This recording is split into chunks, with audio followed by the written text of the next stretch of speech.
माँ का इतना कहना था कि सुरीली को ऐसा लगा जैसे अब उसकी माँ उसकी नहीं रही, वह अपनी बहू की ही हो गई है। माँ को अपनी बेटी से ज़्यादा फिक्र अपनी बहू की है, लेकिन सुरीली ने तुरंत कोई प्रतिक्रिया व्यक्त नहीं की, बल्कि एक ही शहर में ससुराल और मायके होने की वजह से रात के खाने से पहले ही वह बहाने बनाकर ससुराल लौट आई। तब से फिर कभी सुरीली ने मायके की तरफ मुड़कर नहीं देखा। समय दिन और महीने जैसे जैसे बीतते जा रहे थे, सुरीली का दुख और गुस्सा दोनों ही बराबर मात्रा में बढ़ता जा रहा था। 6 महीने पहले जब वह अपने मायके गई थी और वहाँ उसने जो देखा वह महसूस किया, उसके उपरांत दोबारा फिर कभी सुरीली का मन अपने मायके जाने का नहीं हुआ। इस बात को पूरे 6 महीने बीत चुके थे, लेकिन आज भी सुरीली अपनी माँ से खफा है। माँ, बाबूजी, भाई और यहाँ तक कि उसके भाई की पत्नी कनक ने भी कई बार सुरीली से घर न आने का कारण जानना चाहा, लेकिन उसने कभी भी किसी से अपने दिल की बात नहीं की, बस अंदर ही अंदर परेशान होती रही। सुरीली ने तो कभी सपने में भी नहीं सोचा था कि बहू के आते ही माँ के व्यवहार में इतना बदलाव आ जाएगा। उसे अपने ही घर में अपनी ही माँ पराई लगने लगेगी, माना कि उसका भाई सारांश माँ बाबूजी का अकेला बेटा था और अब माँ बाबूजी को सारांश और उसकी पत्नी के साथ ही रहना है। लेकिन वह अभी तो उनकी एक ही बेटी है। भाई सारांश की शादी से पहले तक सुरीली को ऐसा कभी नहीं लगा था कि माँ या बाबूजी उसमें कम से स्नेह रखते हैं, बावजूद इसके कि सारांश सुरीली से छोटा था। परंतु कनक के आने के पश्चात जब सुरीली अपने मायके पहुंची, तो उसने घर और अपनी माँ के व्यवहार में कई परिवर्तन देखे। माँ का अपनी बहू कनक के प्रति अत्यधिक स्नेह व परवाह देख सुरीली को बिल्कुल भी अच्छा नहीं लगा और वह चिढ़ गई थी। भला बहू से कौन इतना स्नेह रखता है? यह बात सुरीली के समझ में नहीं आ रही थी। सुरीली को अपनी माँ की और भी कुछ बातें पसंद नहीं आई। पहले जब कभी घर पर कोई छोटे से छोटा सामान भी खरीदा जाता, माँ सुरीली से अवश्य सलाह मशवरा करती और फिर उसकी कहे अनुसार ही घर पर कोई सामान आता। लेकिन अब की बार घर के सारे पर्दे सुरीली की जानकारी के बगैर ही बदल दिए गए थे। वह भी वे पर्दे जिन्हें सुरीली ने पसंद करके लगाए थे। जब इस बारे में सुरीली ने अपनी माँ से बात की, तो माँ बड़ी सहजता से कहने लगी, अरे वो तो कनक को ब्राइट कलर के पर्दे पसंद है ना, इसलिए उसने सारे पर्दे बदल दिए। मैंने ही कहा उससे बदल लो यदि तुम्हें पसंद नहीं है तो, आखिर यह तुम्हारा ही घर है। माँ का ऐसा कहना न जाने सुरीली को अंदर तक चुभ गया।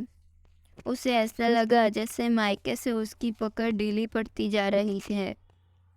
अभी सुरीली को मायके आए चंद घंटे ही नहीं हुए थे कि सुरीली से कनक बोली, दीदी आपको आलू चाट बहुत पसंद है ना, मैंने सारी तैयार कर रखी है, आपके लिए बना कर ले आओ। यह सुनते ही सुरीली को थोड़ा अच्छा लगा और वह तन कर बोली, हाँ बना लाओ। और साथ ही साथ सुरीली ने रात के खाने का मेनू लिस्ट भी कनक को बता दिया। तभी सुरीली की माँ बोली, सुरीली तुम भी जाकर किचन में कनक का हाथ बटाओ, वह अकेली यह सब नहीं कर पाएगी। माँ का इतना कहना था कि सुरीली को ऐसा लगा जैसे अब उसकी माँ उसकी नहीं रही, वह अपनी बहू की हो गई है। माँ को अपनी बेटी से ज़्यादा फिक्र अपनी बहू की है, लेकिन सुरीली ने तुरंत कोई प्रतिक्रिया व्यक्त नहीं की, बल्कि एक ही शहर में ससुराल और मायके होने की वजह से रात के खाने से पहले ही वह बहाने बनाकर ससुराल लौट आई। तब से फिर कभी सुरीली ने मायके की तरफ मुड़कर नहीं देखा। एक शाम जब सुरीली मार्केट से घर पहुंची तो उसने देखा कि उसकी ननद मधु अपने बच्चों के साथ घर आई हुई है। यह देख सुरीली अंदर ही अंदर कसमसा रह गई। मधु का आना उसे कतई पसंद नहीं था और उससे भी अधिक मधु का यहाँ आकर अनावश्यक हस्तक्षेप करना तो बिल्कुल पसंद नहीं था। मधु का ऐसा व्यवहार सुरीली को अपने अस्तित्वहीनता का बोध कराता। अक्सर मधु का बेतकल्लुफ़ होना, अपने बच्चों की सारी जिम्मेदारी सुरीली पर डालकर आराम से बतियाना, अपनी सहेलियों से मिलने और घूमने चले जाना, यह सब सुरीली को परेशान करता, क्योंकि मधु के ऐसा करने से सुरीली पर घर के सारे काम का बोझ आ जाता। ऐसे ही कई छोटे छोटे कारणों से मधु और सुरीली के मध्य तनाव बना रहता। मधु को देख सुरीली कुछ कहे बगैर ही सीधे किचन की ओर चली गई, क्योंकि वह जानती थी कि थोड़ी देर में मधु और उसके बच्चे अपनी फरमाइशों की झंडी लगा देंगे। जैसे ही सुरीली किचन में गई, उसका पारा चढ़ गया और वह तमतमाती हुई किचन से बाहर आ गई और अपनी सासू से बोली, अम्मा जी, किचन का पूरा सेटअप किसने चेंज किया?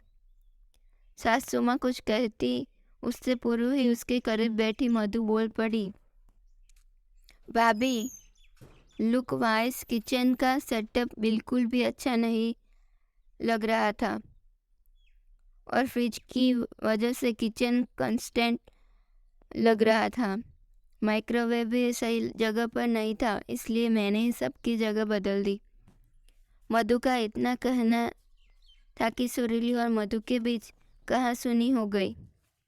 सुरीली गुस्से से अपने कमरे में आ गई और आंसू बहाने लगी। माँ से वैसे ही सुरीली नाराज चल रही थी, सो उसने अपने बाबूजी को फ़ोन पर सारा वृत्तांत कह सुनाया।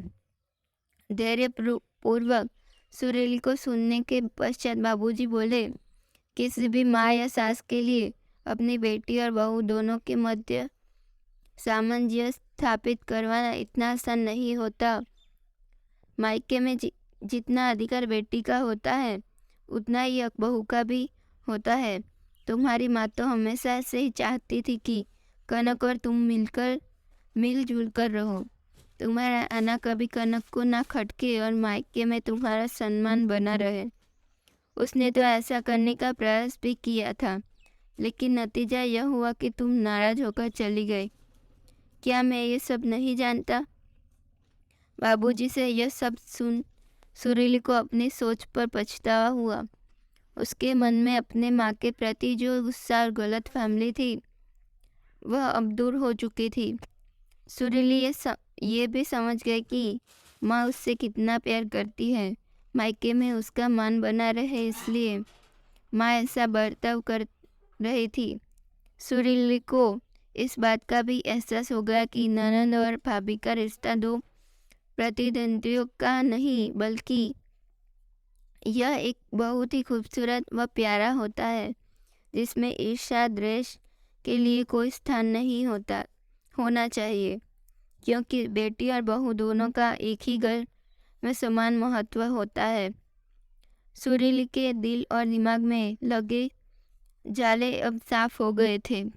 वह खुशी खुशी मायके जाने को तैयार थी।